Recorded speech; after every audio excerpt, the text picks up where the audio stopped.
With over 60 neighborhoods in Arlington and even more just outside of it, how do you figure out which ones are actually the right fit for you? If you're thinking about moving to the Arlington area, this video is going to help you cut through the noise. Now, let's be real. What makes a neighborhood the best or the worst totally depends on your lifestyle priorities. But based on my 25 years of living in this area and my experience helping clients buy and sell homes here, I'm going to walk you through which neighborhoods are worth a closer look and which ones you might want to think twice about. I'm Brad, a local real estate agent who makes videos all about moving to and living in the DC area. So if you're thinking about buying or selling a home, reach out. Let's start at the bottom, Tier 5. These are areas that most people would avoid if they have other options. Seven Corners sits on the border and is known for its strip malls, big box stores, and tangled intersections. It was actually voted the worst intersection in Northern Virginia by a local TV station, WJLA. Plans to improve the area are in progress, but for now, it's a high traffic, car dependent zone. Okay, just southwest is another area, Bailey's Crossroads. It has a similar feel, aging buildings, crowded roads, and a very car-heavy layout. The county has recognized this, though, and like Seven Corners, it has redevelopment plans in place, but hasn't quite caught up yet. Now, neither of these reflect on Falls Church or even the neighborhoods surrounding these areas, but actually Falls Church is rated an A+ by niche.com. However, these pockets still need infrastructure work and are something to consider if you're thinking about moving in that area. Tier 4 includes neighborhoods that offer a solid alternative to Arlington's core,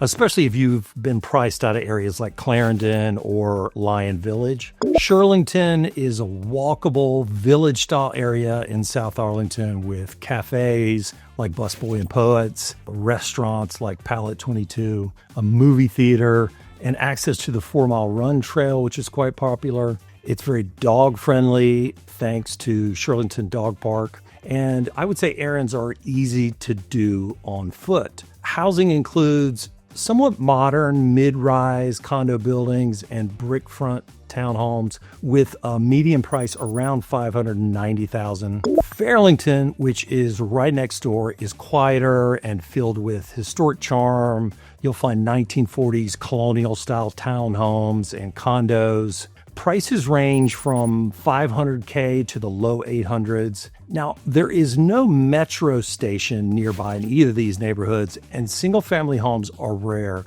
but both neighborhoods offer a community feel and green spaces at a lower price point. Tier 3 highlights a notable neighborhood just outside of Arlington. If you're open to going just a few miles further, Delray in Alexandria is absolutely worth a look. Delray feels like an extension of Arlington, but definitely with its own personality. The small town charm is centered around Mount Vernon Avenue, which is lined with coffee shops, local boutiques, and some great restaurants, including Cheese Teak, which is a personal favorite wine bar and restaurant. The neighborhood is full of 1920s to 1940s bungalows and cottages, many with grassy front yards and cozy porches. It's extremely dog-friendly there and highly walkable with parks, sidewalks, and plenty of community events. Art on the Avenue is their most popular event and is known to be one of the best art festivals in Virginia. Now, there's no metro stop right in Delray, but there are 2 metro stops nearby that make commuting fairly easy. Detached homes typically range from $900K to $2.5 million, while townhomes trade from about $570 to $1.5 million. There are only a handful of newer construction homes in the area, and those will definitely be on the higher end of the price range. A quick note on schools and crime. Agents in the U.S. are limited on what we can say about either because of fair housing laws.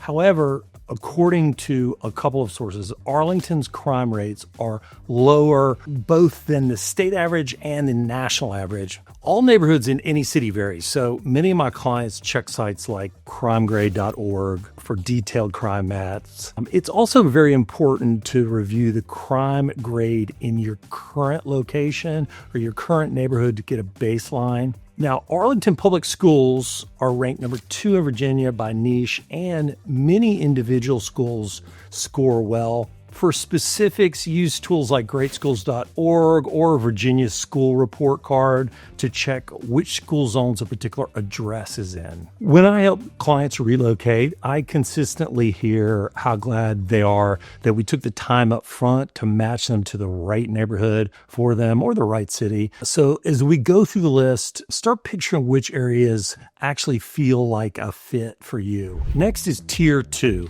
These neighborhoods define Arlington's modern lifestyle. Walkable, vibrant, and connected to the metro rail system. Clarendon has an energetic, social vibe with a walk score of 97. You can easily walk to cafes, gyms, brunch spots, and bars within a few blocks. Condos really dominate the housing stock here. Most are in mid to high-rise buildings that were built between the late 1990s and the 2010s. Prices currently range from $600K to the high 900s. There is a very limited supply of townhomes and single-family homes, which typically trade between 1.1 and 1.9 million. Courthouse, which is right next door, shares metro access and convenience, but has a slightly quieter, more civic feel. It houses several Arlington government buildings, including the courthouse, hence its name. It's still highly walkable with great access to restaurants, parks, and trails. Expect to find primarily mid to high-rise condos that trade for between 500 and 900K currently. There's a handful of townhomes and detached single-family homes ranging from 1 million to around 2.2 million. Ballston, Virginia Square is a sleek, business-friendly corridor in North Arlington that blends urban convenience with a modern feel. You'll find boutique fitness centers, co-working spaces, and the lively Ballston Quarter Mall, along with quieter pockets like Virginia Square, which is home to parks, the Arlington Arts Center, and George Mason's Law School. Now, of course, you can find restaurants and shops there too. It's a little more polished here, ideal if you're looking for a compact, walkable lifestyle without the late night crowds that you may find in Clarendon. The walk score is 92, and housing is made up of condos, detached homes, and just a handful of townhomes. Condos are currently trading from 500 to 800K in high and mid-rise buildings built from the 80s through the 2020s. Single-family homes range from $1 million to about $2.2 million, and those were originally built between the 20s and the 40s, but most have been updated. So these combined neighborhoods are great for those who want city energy without crossing the river into DC. Now we're at the top Tier 1. These are upscale residential neighborhoods with timeless appeal. Lyon Village is a charming community with historic homes just steps from all the urban amenities in Clarendon. It's made up of almost entirely single-family homes, many built between the 1920s and the 1950s, and they have been updated or expanded over the years. There's a real sense of community here with the parks, the events, and the walkability to 2 metro stations. So because of this kind of best of both worlds appeal, homes in Lyon Village trade from 1 to 3 million. You know, it's funny because when I'm driving from one side of Arlington to the other,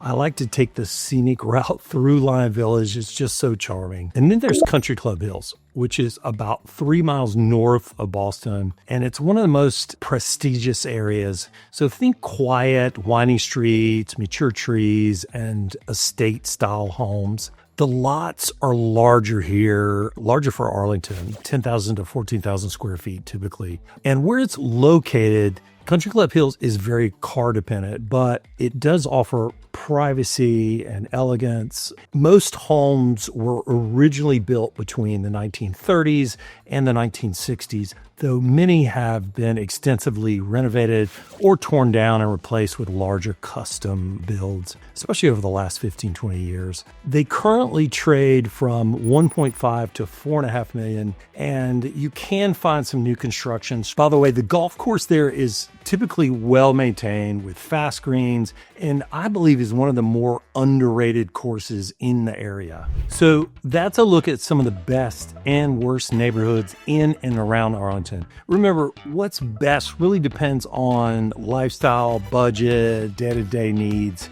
and these are certainly not the only choices. However, this video should give you a head start on narrowing things down. If you're thinking about making a move, again, my name is Brad. I help people buy and sell homes. Whether you're relocating or already in the area, please reach out to the number below. If you're curious how Arlington compares to Washington, D.C., you'll want to see this next video entitled, "Which is the Best Place to Live?" I'll see you there.